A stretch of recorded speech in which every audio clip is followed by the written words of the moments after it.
Naghahanap ka ba ng bag para sa mga importanteng gamit mo? Isa to sa marirecommend ko sa inyo mga tol dahil napakaganda ng quality ng bag na to. Ang size nga pala nito 15 inches, so kasya dito yung 15 inches na laptop. Ang ginamit na material dito, high quality nylon. Itong harapan medyo matigas to, so nag-a-add to ng protection para sa mga laptop natin kung meron tayong dala. Dito sa likod makikita natin siya na meron siyang foam. Tapos dito meron siyang zipper at meron siyang pocket, so pwede tayong maglagay ng kung ano-ano dito. Ganito yung quality ng strap niya. Maganda yung pagkakatahi, pati yung hawakan niya dito. Tapos yung strap, yung likuran, may mga butas-butas, so breathable din siya. Makikita nyo may zipper pa siyang additional. Pwede mo lagyan ng mga coins or kung ano man ang pwede mo ilagay dyan na kakasya sa kanya. Check natin yung kanyang zipper. Yung quality ng zipper niya, ganito kaganda. Bukod dyan, meron siyang anti-theft. Pwede mo kasing lagyan ng lock itong zipper niya. Dito naman sa gilid, meron siyang isang zipper na nakahiwalay.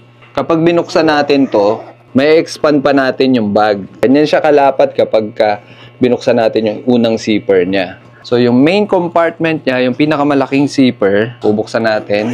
Ganito yung loob niya. Meron siyang pocket para sa laptop.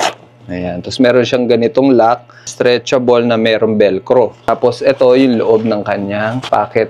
Dito natin lalagay yung laptop. Kung makikita nyo, merong mga foam dyan para protection sa mga laptop natin kapag nandito sa loob. Meron pa siyang isa dito na may rubber. Pwede kayo maglagay dyan ng mga tablet. Pwede rin para lang ma-secure siya, hindi siya gumagalaw-galaw. Meron pa siyang bulsa dito na dalawa. Pwede kayo maglagay ng mga accessories dyan, cable. Dito naman, meron siyang maliit na pocket dito na pwede mo lagyan din ng mga accessories. Marami din kayo may lalagay dito, mga documents, folders, kasya dyan, kahit mga long folder, kasya dyan. Dito sa gilid, dito yung makikita nyo, pwede nyo siyang matanggal kung gusto nyo buksan ng maigi yung bag. Naka-velcro siya, pagkatapos meron siyang button. Ganun nga ang quality ng bag na to. Kung sakali naghahanap ka ng laptop bag, isa to sa marirecommend ko sa inyo mga tol. Nasa yellow basket lang. Salamat!